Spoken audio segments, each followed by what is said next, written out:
गम और खुशी।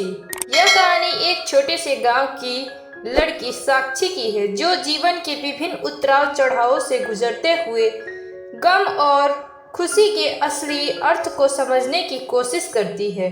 साक्षी का जीवन खुशहाल था, लेकिन एक दुखद घटना उसे पूरी तरह बदल देती है। वह इस गम से जूझते हुए सीखती है कि जीवन में खुशी तभी अस्थायी होती है जब हम अपने दुख को स्वीकारते हैं और उससे सीखते हैं। यह कहानी एक ऐसी यात्रा की है जिसमें साक्षी अपने जीवन की कठिनाइयों और खुशियों को समान रूप से अपनाती है और यह सीखती है कि गम और खुशी दोनों जीवन के अभिन्न हिस्से हैं। गांव के एक छोटे से घर में साक्षी अपने माता पिता के साथ रहती थी। उसका जीवन बहुत सरल और खुशहाल था। उसकी माँ सुमन देवी एक गृहिणी थी और उसके पिता हरेंद्र सिंह किसान थे। साक्षी का एक प्यारा भाई भी था जो अभी स्कूल में पढ़ता था। घर में हंसी खुशी का माहौल था। साक्षी का जीवन बड़े आराम से चलता था और उसे लगता था कि यही तो सच्ची खुशी है। परिवार, दोस्त और थोड़ी सी मस्ती। साक्षी का सबसे अच्छा दोस्त था अर्जुन।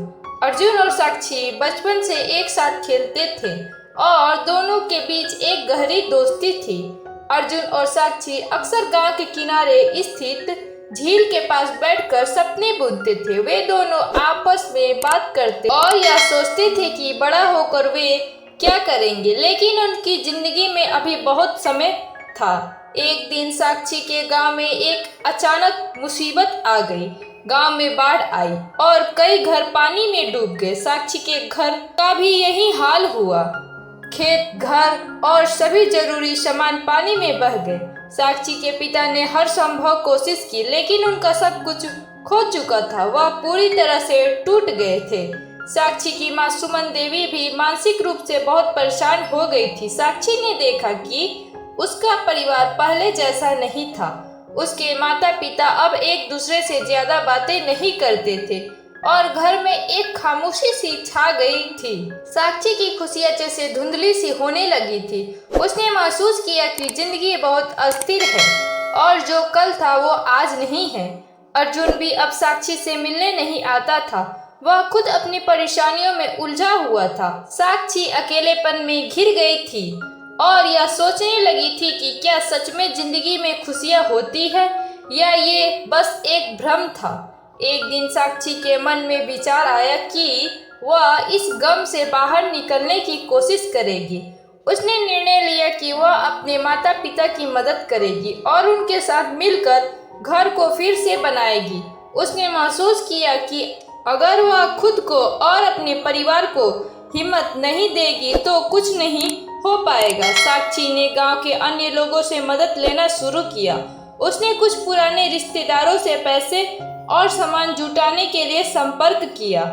धीरे धीरे उसने अपने माता पिता को भी यह समझाना शुरू किया कि गम और मुश्किलें कभी न कभी तो आएंगी, लेकिन हमें उनसे जूझना चाहिए, न कि उन्हें अपने जीवन पर हावी होने देना चाहिए। साक्षी के भीतर एक नई ऊर्जा आ गई थी। उसने और उसके माता पिता ने मिलकर घर को फिर से बनाना शुरू किया। इस दौरान अर्जुन भी साक्षी के पास आया और उसने साक्षी से कहा, तुमने जो किया वह सचमुच शानदार था। तुमने हमें दिखाया कि गम को संभाल कर कैसे जीवन में खुशी पाई जा सकती है। साक्षी मुस्कुराई और बोली, गम और खुशी जीवन के दो पहलू हैं। जब तक हम गम से नहीं गुजरते, हम खुशी का सही मतलब नहीं समझ सकते। समय बीतता गया और साक्षी का परिवार फिर से अपनी पुरानी स्थिति में लौटने लगा। उनके घर में अब खुशियां लौट आई थी, लेकिन इस बार साक्षी की खुशी कुछ अलग थी। वह अब केवल बाहर से नहीं बल्कि भीतर से खुश थी। उसने समझा कि असली खुशी केवल बाहरी चीजों से नहीं आती, बल्कि यह हमारे अंदर के नजरिए पर निर्भर करती है। एक दिन जब साक्षी और अर्जुन गांव के पुराने मंदिर में बैठकर बात कर रहे थे, अर्जुन ने पूछा, साक्षी, तुम्हें लगता है कि तुम पूरी तरह से खुश हो? साक्षी ने सिर झुकाकर कुछ देर सोचा और फिर बोली, मुझे लगता है कि अब मैं सच में खुश हूँ, लेकिन इसका मतलब यह नहीं कि मेरी जिंदगी में अब कोई दुख नहीं होगा। खुशी और गम दोनों एक साथ आते हैं। जब हम दुखों से गुजरते हैं तो हम खुशी को और बेहतर तरीके से महसूस कर पाते हैं। अर्जुन ने उसकी बातों को गंभीरता से सुना और कहा, तुम सही कहती हो। हम अक्सर यह सोचते हैं कि अगर हमारे पास सब कुछ होगा तो हम खुश होंगे, लेकिन असली खुशी तो हमारे भीतर की सोच और दृष्टिकोण पर निर्भर करती है। समय के साथ साक्षी और अर्जुन दोनों ने जीवन के एक नए दृष्टिकोण से देखना शुरू किया। साक्षी ने समझा कि खुशी केवल बाहरी कारणों से नहीं आती, बल्कि यह हमारे खुद के विचारों और भावनाओं पर निर्भर करती है। अब वह अपने जीवन में हर छोटी बड़ी चीज में खुशी महसूस करती थी।